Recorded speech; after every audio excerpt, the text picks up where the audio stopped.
Hey everyone, मेरा नाम आकांक्षा अंकु गुप्ता है। तो जैसे कि सरिता जी का लास्ट पार्ट मतलब 4th पार्ट आ ही गया, उन्होंने अपनी सारी बात कंप्लीट कर दी है।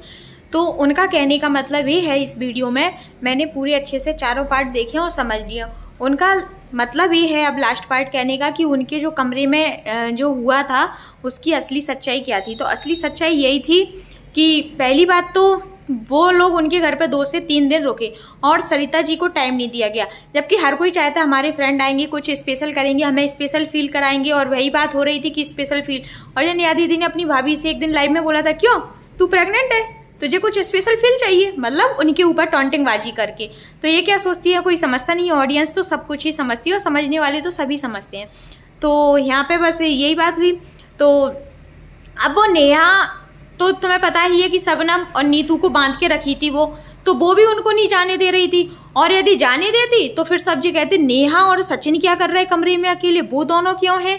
तो बात तो वहीं आ जाती ना। तो उन्हें तो पता था कि शक तो इन लोगों को है ही, तो ये हवेली इस पे सवाल उठाएंगे और वो उनको भी नहीं जाने दे रही थी। मतलब तुम उनके घर पर 2 दिन रुकी, 2 दिन में तुम 5 मिनट का समय नहीं निकाल सकी ऊपर। अरे सामने वाला बंदा तुम्हारे पास नीचे नहीं आ रहा तो तुम लोगों को ऊपर तो जाना चाहिए था कि वो चलो नहीं आ सकती, और उसने पहले ही बोल रखा था। और तुमने उसके संग ना फोटो ना वीडियो, मतलब क्या नेहा दीदी, नेहा तुम चाहती क्या हो? तुम सिर्फ यही चाहती हो कि मेरे संग वीडियो बनाएगी तो इसके व्यूज आ जाएंगे, इसका मतलब फॉलोइंग बढ़ जाएगी इसकी, है ना। तो आप यही चाहती हो, इसलिए आपने उसके संग वीडियो नहीं बनाई होगी। और पहली बात तो आपको सचिन के संग ही टाइम कम पड़ गया होगा भैया, उसी के संग तो टाइम बिताना था आपको, वो भी कम पड़ गया था।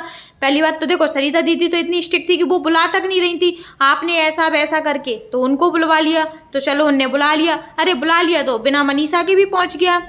देखो ना, मतलब मनीषा को तो शक था ही आपके ऊपर, तो मनीषा को आप लेके नहीं गए थे। मनीषा को लेके जाएंगे फिर हम बात नहीं कर पाएंगे।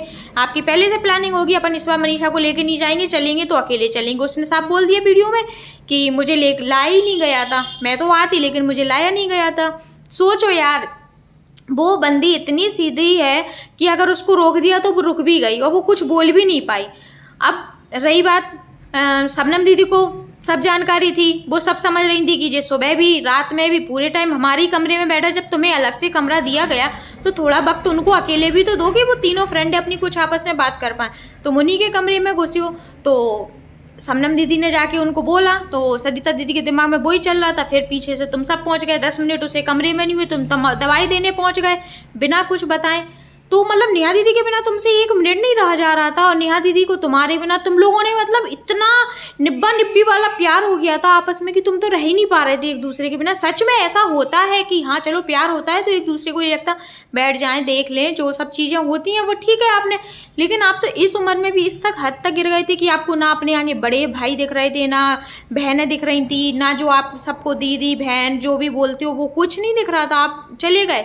तो देखो सरिता दीदी का जी क्या है, गुस्सा होना जायज है। वो लेडीज जो स्पष्ट होते हैं, ऐसे हम भी आज स्पष्ट होते हैं तो मुंह पे बोल देते हैं जो भी गलत लगता है, गुस्सा आती है, वही सरिता दीदी का काम है। अब उनको इतने दिन से दिख रहे, इतना तो समझ लिया कि वो किस प्रकार की लेडीज है, तो उनने मुंह पे बोल दिया, आपको गुस्सा आ गया, आप भाग गए ऐसा वैसा, फिर भी उनने मना लिया, चलो कोई बात नहीं। लेकिन आप मतलब नेहा दीदी आप किस हद तक गिर चुकी थी, आप ये तो बताओ। चलो वो तो सचिन तो है, चलो जैसा भी है ठीक है, लेकिन आपकी सब फ्रेंडों को पता था, आपके पीठ पीछे आपकी बातें होती थी, आपको ये भी पता था। बस सरिता दीदी मुंह पे बोल देती, लेकिन आपने फिर भी पीछे पैर नहीं खींचे। इसमें आपकी गलती है ना। अब आप कह रही मैं अपना पक्ष रखूंगी, अपना पक्ष क्या पक्ष रखोगी? अब तो तुम्हारी बात पे भी कोई विश्वास नहीं करेगा कि जब आपको आपके फ्रेंडों ने, मनीषा ने, सब लोगों ने समझाया कि तुम मुझसे दोस्ती मत रखो, पीछे रख कर लो अपने पैर, तुम्हारे बारे में बातें। यदि ऐसा कुछ नहीं होता तो तुम उसी साइड हो जाती, हट मुझे ऐसा क्या लग रहा है, जब मेरे पास तो इतने लड़के पीछे घूम रहे हैं तो ये सचिन मुझे काय में लग रहा। तब जानते कि हाँ आप असली लड़की हो या है तुम में दम, जो नई नेहा आशीष तिवारी, जो नाम आशीष तिवारी का चलाती हो अपने पीछे, तब जानते आपको कि हाँ आप हो कोई। आप तो बस अंदर अंदर कुछ बार मतलब भैया को सैया बना के रख लिया था। आप उसको मतलब उसकी पत्नी से इतना भी दूर कर दिया कि वो साथ में लेके नहीं आया। वही बात तो वो बोली कि मुझे हर चीज को रोकते थे, खाने पीने उठने बैठने सोने से, कि संग में ये नहीं करना, वीडियो बनाने से। बिल्कुल बात सही क्लियर आ रही, सरिता दीदी ने बिल्कुल बात क्लियर की। और उनका इतना बड़ा फंक्शन, उनने क्या क्या सोचा होगा यार, कौन नहीं चाहता ये प्रेगनेंसी। तो देखो ऐसा तो है नहीं कि भैया चाहे जब ऐसा प्रोग्राम हो जाए, उनने भी 10 साल बाद उनके ऐसा मतलब हुआ, कितनी मतलब मन्नतों से उनके यहाँ बेटी हुई है, तो उनके भी अच्छे वो थे कि चलो मेरे इतने सारे दोस्त हैं, आएंगे, ऐसा करेंगे वैसा करेंगे। और इसी कंट्रोवर्सी से देखो मतलब हाँ इसी मतलब जो बेबी शावर थी उनकी देखो माई के पक्ष में भी अनमन हो गई थी, शायद इसी से हुई थी या बर्थडे, मुझे कन्फ्यूजन है, शायद हुई कोई प्रोग्राम से थी जो आप लोगों के जाने से मतलब उन लोगों ने बोला कि आप लोगों को ज़्यादा मान सम्मान हो गया, उन पर थोड़ा ध्यान नहीं दे पाया था, ऐसा कुछ हुआ था। तो वही बात आ रही ना, तो आपको इतना, और मान सम्मान की रही बात तो वो तो हमने सबने देखा, तिलक हुआ जो राजस्थानी में होता है, उन्होंने सब कुछ किया आपके लिए, फिर भी आपने उन लोगों को बाद में कितना बदनाम किया, ऐसा किया वैसा किया, मान सम्मान नहीं किया, घर से भगा दिया, जे वो कुछ भी बातें बनाई आपने। और ये आप ही करती थी, लिख लिख के आप ही देती थी कम्युनिटी पोस्ट डालने को सचिन को कि ऐसा लिख दे वैसा लिख दे, और जब अपने पे बात आती थी तो मेरे से कोई एक शब्द नहीं बोल सकता, मैं किसी के बीच में नहीं पड़ती हूँ, मेरे को कुछ नहीं बोलेगा। जबकि बहन तुम ही थी जो सबको बीच में गंदा कर रखी थी, और आज ये सबकी गंदगी जो सामने निकल के आई ना वो तुम्हारे वजह से आई है। तुमने सबका मुंह पता नहीं किस बेस पे बंद किया, और किस बेस पे इन लोगों ने बंद कर लिया अपना मुंह। अगर ये लोग मनीषा का भला सोचते ना तो सच में सामने बोलते कि यार मनीषा, पर जी है ना कोई कंफर्म नहीं हो रहा था। मनीषा कंफर्म क्यों नहीं हो रही थी? मनीषा को कंफर्म हो जाना चाहिए था कि यार मेरे संग आज अपने पति है, मान लो अपने संग कैसे रह रहा है अपने पता ही थी, 2-4 दिन उनमें परिवर्तित होने लगे तो अपन समझ जाएंगे कि क्या प्रॉब्लम है, किस चीज़ की दिमाग पे बात लिए, समझ जाएंगे कि नहीं समझ जाएंगे। और जब इतनी बड़ी बात तो मनीषा को वैसे भी समझ लेनी चाहिए थी कि यार मेरे पति मुझे टाइम नहीं दे रहा है, मेरे संग ऐसा कर रहा है। कहाँ मनीषा खुद कह रही थी कहाँ मेरे संग मतलब मुझे घुमाते थे फिराते थे, अपने हाथों से खाना खिलाते थे, और अब हमारी लड़ाई होती थी। और मनीषा जी शक कर रही थी, लेकिन शक कर रही थी तो वो सही था, और तुम पहले ही स्टैंड लेती, भलाई चाहे वो बाद में झूठ निकल आता, दोस्ती तो टूट जाती उनकी उस टाइम पे। तुम्हें क्या फायदा मिल रहा था दोस्ती रखने से? क्या मिला और क्या नतीजा मिला कि तुम्हारी दोस्ती बरकरार रहती? कुछ नहीं ना, तुम सिर्फ यही सोचती थी यार मैं गलत सोच रही, नेहा दीदी क्या सोचेंगी, क्योंकि वो नेहा ना सबको दबाती थी, सबका मुंह बंद कर देती थी। पता नहीं उसके जो उसके मुंह के बोल है ना वो बहुत बुरे हैं, उसकी जो टॉन्टिंग बाजी करना है ना वो सच में यार कैसी नाक करके क्या पता नहीं कैसे बोलती है सच में। अगर वो उस मुंह से बोल देना तो उसको बददुआ लग जाए, वो प्रकार की लेडीज है, उसको देखने से भी लगता है सच में यार, इसलिए लोग बाग उससे वैसे ही डरते।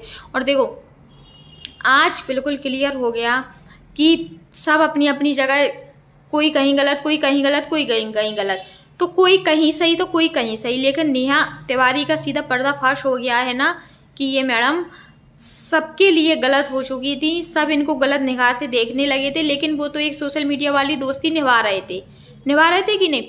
और हाँ इनके लिए सब कितना अच्छा, इनका बर्थडे हो एनिवर्सरी हो सब कितने प्यार से इनको कितने अच्छे वीडियो डालते थे इनके लिए। लेकिन ये कभी भी किसी का होता था बस नॉर्मल सा ऐसे डाल दिया, जिसमें इनकी सिंपैथी हो वो वैसा डालती थी वो हैं, और बस थोड़ा सा लिख दिया हैप्पी बर्थडे और बस टैग कर दिया। मतलब सब चीज़ें पता है, जो छोटी छोटी चीज़ें नोटिस करती है ऑडियंस, जो जानती है वो यही सब चीज़ें नोटिस करती है। तुम क्या सोचती हो कि हम होशियार हैं और सब तो पागल है? नहीं, ऐसा नहीं है। सरिता दीदी ने बिल्कुल क्लियर रख दी, और अभी और कोई क्रिएटर होता ना तो ये नहीं रखता। अब शबनम दीदी आए सामने बोले कि हाँ ये बात सरिता ने सही कहा है, और मैंने सरिता को बोली थी कि यार ये सचिन तो पागल हो गया, मेरी मतलब हमारे रूम में घुसा है, वो नेहा को छोड़ ही नहीं रहा है, ऐसा वैसा। अब आके बोलेंगे सरिता दीदी तब तो वो शबनम दीदी तब तो जाने कि आपने तो कहा हम तो अनफॉलो करके सबसे अलग हो रहा है, मुझे ऐसी दोस्ती रखना ही नहीं है ना। तो ये बातों से काम नहीं चलता, दम है तो सरिता दीदी सामने ला के रखती और क्लियर कर देती उसी टाइम। मतलब सरिता दीदी का साथ ना देके यहाँ साथ दे रही थी आप, है ना, जो 3-4 जो क्रिएटर मिले थे सच का साथ ना देके झूठ का साथ दे रही थी। तो गलती तो यहाँ पे तुम लोगों की सबसे बड़ी पहली गलती है। उसी टाइम अगर वो मनीषा श्योर नहीं थी, सरिता दीदी श्योर थी और तुम लोग सब श्योर थे तो बोल देते, जुलाई में किस्सा खत्म हो जाता और बात इतनी आगे नहीं आ पाती, और वहीं पे ऑफलाइन भी आप लोग सॉल्व कर सकते। जो धज्जियाँ यहाँ पे उड़ गई ना वो कभी वापस नहीं आएंगी, निगाह से गिर गए तो गिर गए, जो उठ गया तो उठ गया। सरिता दीदी आज उठ गई सबकी निगाहों से कि हाँ है ये लेडीज कोई है जो है, आज उसको ही सब प्यार करेंगे, तुमको नहीं करेंगे, तुमने तो अपनी इज्जत गिरा ली। भलाई ना फ्यूज आए सब आए, वो तो सब आते हैं और आते रहेंगे, उनका कुछ वैल्यू नहीं रखता, लेकिन तुम निगाह से गिर गई है ना। तो बस यहीं पे वीडियो को एंड करते हैं। वीडियो पसंद आए तो मेक श्योर वीडियो को लाइक करना, चैनल को सब्सक्राइब करना और कमेंट जरूर करना सही लगा वीडियो या नहीं लगा, है ना। मिलते हैं आपसे नेक्स्ट वीडियो में, बाय।